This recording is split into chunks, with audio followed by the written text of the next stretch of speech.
Hi, and welcome to Rabbit and Moon Tarot. My name is Angel, and I'll be doing a brief collective read. I'm trying out this new thing where I'm going to try and do a brief reading because I recognize I'm very long-winded, and maybe someone in the collective would like something a little bit more concise, something they can listen to kind of on the go. So bear with me as I try this new format. If you're new to my channel, thank you so much for taking a chance on this teeny tiny little tarot channel.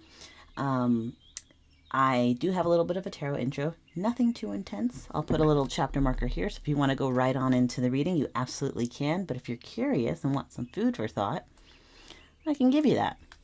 So basically, tarot and oracles are tools for self-reflection. They're meant to help guide you when you're using your inner moral compass in pursuit of your own particular brand of happiness. I'm an intuitive reader, and I know the tarot, but I also listen to my guides, my guardians, my ancestors, the universe, how the messages come in. And I use the cards to relay them. Now, my job is to interpret the cards and translate them for you, but your job is to figure out whether or not it resonates. And because this is a public platform and all tarot on this public platform is collective, it may not always resonate, and that's okay. Sometimes the whole reading can resonate, and sometimes maybe there's just a nugget of wisdom in there. Take what resonates. Don't force it to fit, because you will know if it's for you. Because resonating means it's like plucking on a heartstring. If it's for you, it'll transport you to a time, a place, a person, an event, a feeling immediately. No downtime. And you're not forcing it or doing any sort of mental gymnastics to make it fit. It just does. You know, you'll think, oh, that happened to me, or that's happening right now. Or I've been thinking about that, but I haven't told anybody. So how is it ending up in a reading? It's resonating. And if you find that, yeah, it's possible. I've seen it happen with other people on the tarot channels, is if you get a little bit head up or triggered or sensitive, it likely just means that there's something inside in your inner world that needs a little bit of love and attention. So take that time, honor that feeling inside, and be like, why did I react like that? Shadow work isn't easy, but it's always beneficial. But most importantly, I want you to know that you always have full free will and autonomy. No one can tell you how to live your life. No tarot reader, no psychic, no nobody. Only you can decide what you do with your life. And you are the one who has to live with the benefits or the consequences of your decision. The universe wants to help you. I believe in fate and destiny, I do, but I believe the universe can only take you so far. Because you have full free will, you have to choose the things. The universe can offer you possibilities, pathways, doorways, but you have to advocate for yourself. You have to decide to say something or to not say something, to act upon something or not act upon something. You're co-writing a story. So what story do you want to write? Okay, so let's just go ahead and get into it. I am trying to do like a more, I don't know what the word would, a more brief reading. So we're just going to go right into tarot. And we'll just see how this goes. We'll just see how it goes. Okay, well, I'll take the one that's facing up. Okay, so that's King of Swords. King of Swords, that's Libra energy. Okay, so this is about operating from a place of logic, of intellect. I'm hearing checks and balances, kind of knowing when to do something, when not to do something, through experience, right? And Libra is like the sign of balance, keeping everything above board. In a high vibrational sense, Libra is fair and just. But when they're in their shadow energy, they can be really indecisive and kind of oscillate and vacillate back and forth, back and forth. So let's keep going.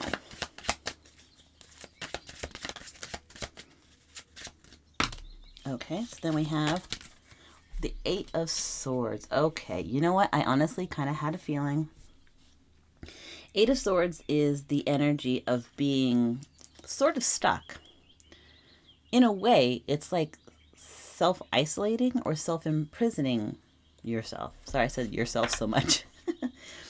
But essentially, if we have these two together, we have, and I just said Libra in their high vibrational, they're fair and they're just, and they're even. But when they're having a harder time, or when they're like more shadowy, low vibrational, they can be really indecisive. They can be tepid. They can oscillate and vacillate between staying and going, yes and no, do or not to do. And in this situation where I'm seeing the King of Swords or Libra in this Eight of Swords energy, this is telling me that there's something, whether it's you or someone you're connected to, that wants to speak on something, wants to speak a truth, wants to communicate.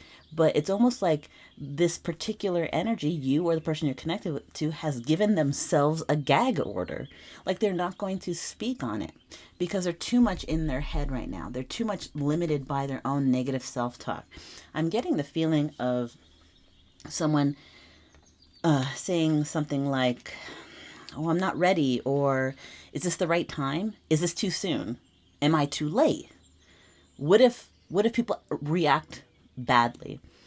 What if people speak ill of me? What if I'm making the wrong decision?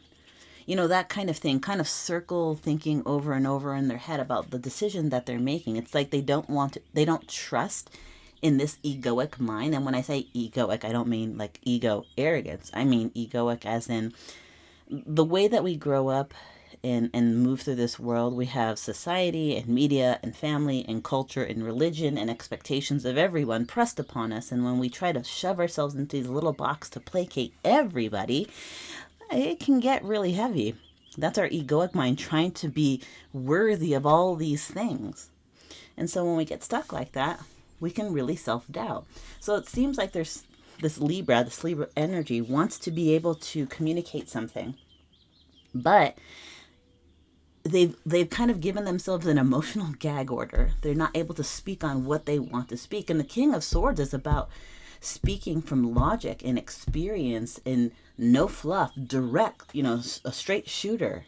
Very clear, very concise. When paired with the Eight of Swords, it's like they've been gagged. Not that they're not being honest, and not that they can't be honest, and not that they aren't normally honest, but they have a hard time communicating something specific. And I'm drawn to this star right here. I don't know why. But something about, I'm hearing the star in the tarot, is about hopes, dreams, wishes, love, healing. It's like they're denying themselves all of that, and they're giving themselves this kind of emotional gag order. The star is also Aquarian energy, so maybe that has something to do with it. But let's keep going forward, because again, I'm trying to keep this brief for a tarot listener on the go kind of thing. Okay, so then we have the Two of Swords. Okay, so generally, when the Two of Swords comes out, or in general, the Two of Swords is about someone or an opportunity where you have two different paths to take. Now, a lot of people will interpret the Two of Swords as kind of indecisive energy. And while I respect that, for me personally, I see it a little differently. The Two of Swords to me means two viable options. I see them as two swords of truth. Both can lead you to the ultimate, goal, the finish line, the end game. One could be an expedited path, like the freeway. And the other way could be like easy, like a Sunday morning kind of situation, right? So you take your time. It's a little bit slower moving, a little bit more purposeful, but sorry, I just hiccuped, channeling. It means that there's two very distinct paths that are both viable. They will both bring you or bring this person to wherever they want to be able to feel comfortable saying, expressing, doing something having to do with star energy, about hopes, dreams, desires, healing, love. Star energy, Aquarius. Something like that. I don't know why I'm obsessed with looking at this star, but I am. Well, anyways, but the fact that the Two of Swords is in reverse is telling me that this particular King of Swords, gender doesn't matter, can be anyone. It's just, kind of the attributes to this particular character. That this character is so kind of stuck in their kind of own self-limiting thoughts or self-victimization, or being like, oh, did I mess up? Am I too early? Am I too late? Will people think terribly of me? What if I did this and it falls apart? Like constantly circle thinking that they're missing the fact that they're even roads. Like they can't even see it. Or they see it, or they refuse, or they see it and they refuse to believe it's real. Like almost like okay, hold on. For some, it may be they can't even see the fact that there are two roads that two roads lead to their ultimate happiness or their end goal or whatever. They can't even see it because they're so stuck in their head that their gag order is that strong. They can't even talk about the fact that those two roads exist. But for some, they know they exist. For some, they know those roads exist, but why am I feeling like they are terrified to travel those roads? I'm hearing if they took the freeway, it would move too fast. And perhaps they feel like they're not ready, or they're ill prepared, or maybe they would arrive too early, or maybe the end goal where they are, whether it's job or love or friendship or project or product or idea, whatever it is, that they would arrive too early or arrive ill prepared. But on the other side of it, if they took the, easy like a Sunday morning, kind of the scenic ride, well, now they would get there too late.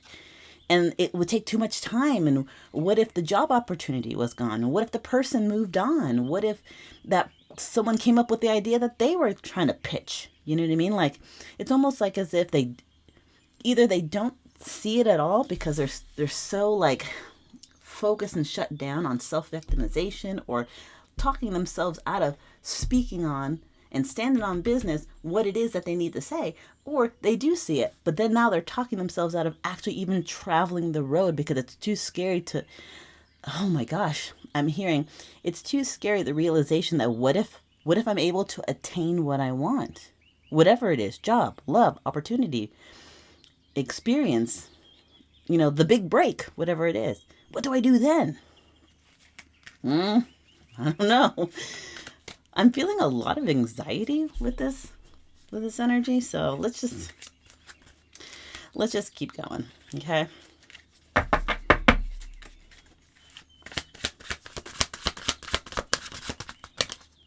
Okay, so then we have, drop the card, the Nine of Cups. Nine of Cups is Nine of Cups is a good card. It really is. Nine of Cups, generally in the original Rider-Waite-Smith tarot, it is a quite stout man that looks very proud of himself, and he's got like really rosy cheeks and a really rosy nose, and behind him he's got all these cups, all these 9 cups. And generally on its own it stands for emotional fulfillment or gains, like emotional positive gains. However, when the Nine of Cups is either reversed or it's surrounded by sometimes difficult energy, it can lend itself to being kind of a coping mechanism. Maybe too much imbibing of alcohol or some sort of addiction, some sort of predilection of use, let's say, right? And unfortunately, I almost feel like that plays into this Eight of Swords. This King of Swords, this person who is normally very logical, very much a straight shooter, very much purposeful, and admires and exemplifies generally clear communication. Shooting from the hip, shooting real clear. But for some reason, whatever it is, maybe when it has to do with the star energy, this hope, dreams, wishes, love, healing, whatever it is, or the Aquarius, it's like there's a gag order. They can't speak on it. Like they're afraid to speak on it. They're afraid what people will think of them. They're afraid that it's too late. It's too soon. Did I mess up? Do they even want me? Is that opportunity gone? Will I even get that job? Do you see what I'm saying? Like there's like a circle thinking over it. And so they don't even, it's like, I can't even say the name. I can't even speak about the personality. I can't, or possibility or opportunity, because to say its name, I might jinx it kind of thing. And then when we have the Nine of Cups, it's almost like as if the way that they self-soothe through this anxiety is to have a glass. And that glass becomes 2, then 3, and becomes a problem. And perhaps that's another reason why they can't see the road that's in front of them. Okay, so collective, this is heavy energy. I'm not going to lie. But I feel determined. Okay, let's see. What is... Okay. Explain to me, collective... well, not collective, but collective, send me your energy. Spirit, guides, universe, help me understand this King of Swords. What is it that they're trying to communicate that for some reason they seem like they've given themselves the proverbial emotional gag order that they're not allowed to talk about it, or they're terrified to talk about it, or to move towards it? Okay, so then we have the Death card.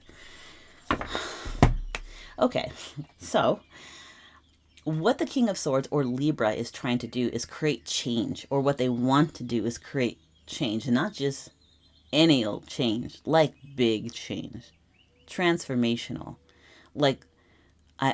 It's like they're sick of whatever they're doing. They're sick of their job. They're sick of their friend group. They're sick of their situation, their roommate situation. Maybe they have, busybody family members, whatever it is. They're kind of sick of whatever their situation is. And that's why they want to speak on whatever it is that they are wanting to move towards. But to have that level of change, to have that level of transformation is daunting. And then they get caught up in the, am I ready? Is it too early? Is it too late? Would it be a bad idea? What will people think of me? Will people judge me? There's a lot of worry about this. There's a lot of worry about whatever it is that this King of Swords, this Libra energy, wants to speak on. Also, the Death card is scorpionic energy. So we could be dealing with, someone who's a water sign, or very specifically Scorpio. Okay, so let's keep going.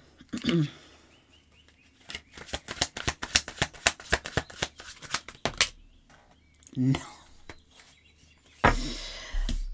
Queen of Swords. King of Swords. Queen of Swords. Libra energy.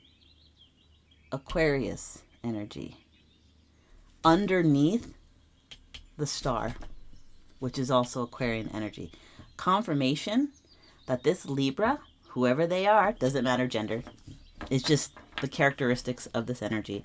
This Libra may have some Scorpio in their chart, but they are 100% dealing with someone with strong Aquarius in their chart. 100. I mean, the star and then Queen of Swords is Aquarius. And the thing about, oh my gosh, no wonder they're having a hard time. Let me slow my roll because it's getting real heated. When the king and queen of the same suit come out, that is a royal pairing. That is a destined pair. That is a fated pair. You can call them soulmates. This is an energy that the universe likely has been trying to bring into this person's life, or trying to bring them together. With all of this going on, and then I see the Queen of Swords. The Queen of Swords represents someone who has been hurt before. Someone that has emotional scars on their heart. But they're not dissuaded. In the original Rider-Waite-Smith deck, the Queen of Swords is presented with someone sitting at a throne, and in one hand she's holding a sword straight up, the sword of truth. In the other hand, she has her hand outstretched. Okay? And the reason for that is to illustrate that she has a sword in one hand, the sword of truth. She knows who she is. She knows what she's lived through. She's healed. She's tough. She's resilient. The open hand is to welcome people forward. Let's say the King of Swords, the Libra, and saying, I am open to you coming forward. I've been hurt, likely by you before. I've healed, and I'm open to entertaining this conversation of bringing this union together, of healing, of forgiveness, of reconciliation, of reconnection, of reunion. However, I am wiser now. I may have an open hand because I'm fair, but I also have this giant fucking sword in my hand that stands for the truth of the worth that I know that I have, and the value that I know that I have, and the boundaries that I will set for myself. Okay? It might be one of the reasons why this particular energy of Libra has been so like an emotional gag order with the star energy right here, because this energy knows, again, doesn't matter gender, this Libra energy knows that they fucked up, and this Aquarian energy is open to healing, rekindled friendship, rekindled relationship, rekindled work relationship, or whatever it is that's connected, but it often is romantic. However, this person is wiser now, has stronger boundaries, and if you're going to come towards whoever this Queen of Swords is, you better come correct, because they have no time for bullshit. Okay? So, let's get these cards. Let's keep going. Okay, so, can we explain the Two of Swords in reverse? This is this Libra energy, not Oh, and this is the other thing, too. The Libra energy, or this King of Swords, another hiccup, this King of Swords can't see that there's these two possible roads to the ultimate happiness. It may be a new transformation and the queen that they want to be with, and or the Aquarian energy they want to be with. They either can't see the road because they're too much like in their own head and they're self-soothing, or they see the road that's being offered to them, the open hand, but they're terrified to walk it because they don't know what to say. What are they supposed to say? I don't know. That's not for me to figure out. That's for that's for the Libra to figure out. But let's see. Tell me more about the Two of Swords in reverse. Okay, so then we have the Eight of Cups, which, you know, honestly kind of makes all kinds of sense. The Eight of Cups is about walking away. So again, if we go back to this King of Swords that wants to communicate something, they have logic and intelligence and truth, and they're normally a very clear communicator, but when it comes to this star energy, this Aquarian energy, they have put themselves in an emotional gag order. And it may not just be the star energy, but the star energy, the Aquarian energy, is about hopes, dreams, desires, love, and healing. All of these things are vulnerable.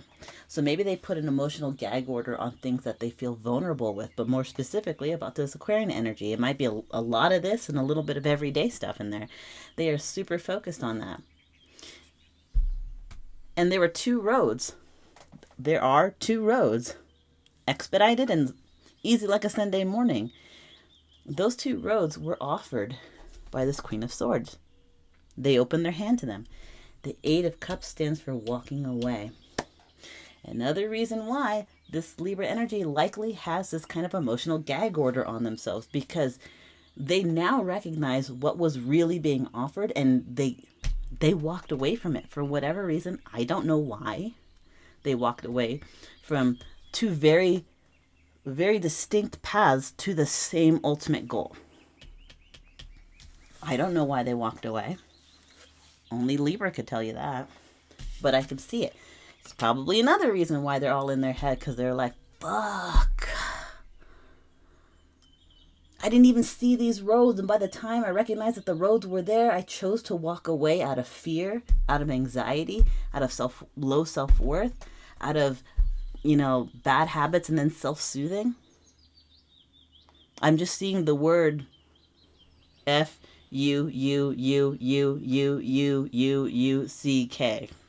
That kind of energy. Okay, so let's just keep going. So it's Nine of Cups. What do we got? Explanation. Well, I mean, it'd be an explanation, but I meant to say clarification. I said it for a reason. I feel like Libra must feel like they owe an explanation to this Aquarius. What is the clarification slash explanation about this Nine of Cups energy? Then we have Ten of Swords. Ten of Swords is a painful card. It is a painful card. But it is a painful card, but it also mostly represents the ending of painful cycles. So it's interesting that these last two cards on this end kind of are transformative cards. We do have a transformative card on this end, and it seems like the transformative energy is on this end too, because Nine of Cups, like I said, without difficult cards around it, it generally means emotional fulfillment and satisfaction. But with difficult cards around it, it can kind of lend itself to someone who may have an overuse issue with alcohol or some sort of addiction. The Ten of Swords is a difficult energy, but it is also the ending of the cycles of difficult energy. Because after the Ten of Swords, the only place to go is to go right back to the Ace of Swords.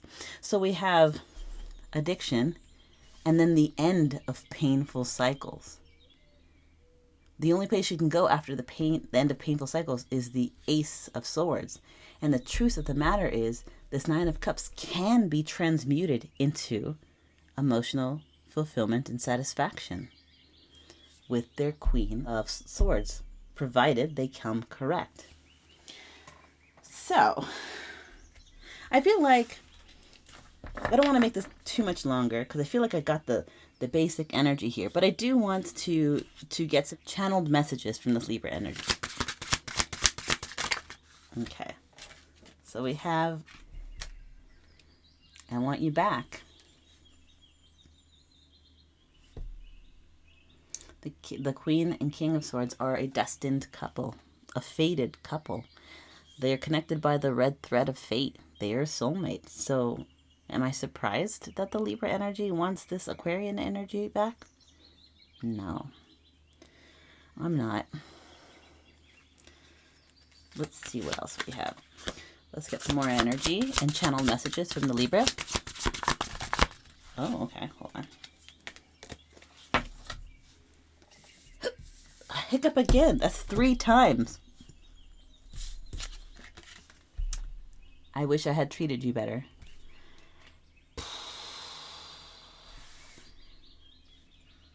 I'm sure the Aquarian thinks that too.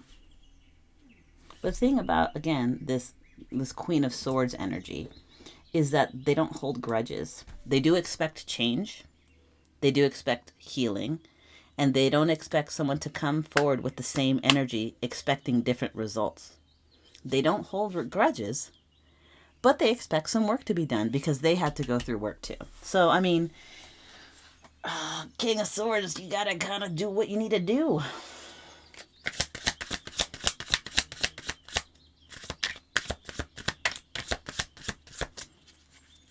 Can I have 2 more? Oh, there we go. You make me want to be a better version of myself. And I think, honestly, that's because of the fact that they are a destined, fated couple. King of Swords, Queen of Swords. That energy is connected. The red thread of fate. This Queen of Swords, or this Aquarian strength, like, inspires this King of Swords, this Libra energy, to want more for themselves, to want better for themselves, and to want to heal themselves. It's not going to heal them and make them less anxious and less in this Eight of Swords energy, but I do believe that this Queen of Swords energy inspires the Libra. I mean, it says it right there. Okay, last card, and then we'll wrap it up. Okay, and then we have, I think about you and I all the time. What I wish we could be. I hope one day my fantasies will become reality. I'm hearing that song ending from Rocky Horror Picture Show. Don't dream it, be it. Don't dream it, be it. So, don't think about it as a dream. King of Swords or Libra, start moving towards it because it can be a reality. You just have to put the effort in. And that is the reading today. Hopefully that's shorter than 50 minutes. I haven't looked at the timer, but I'm not trying to because I'm trying to stay focused. Thank you so much for taking the time to be here for this kind of brief read. Let me know in the comments if this is kind of a format that you like, if you want to see more of it, if you just like the vibe, you like my je ne sais quoi. All likes, shares, and subscribes are deeply appreciated. You can pop in maybe a couple of purple hearts in the comments just to show that you appreciated and that resonated with you. And other than that, this is Rabbit and Moon Tarot. My name is Angel, and I will see you at the next reading.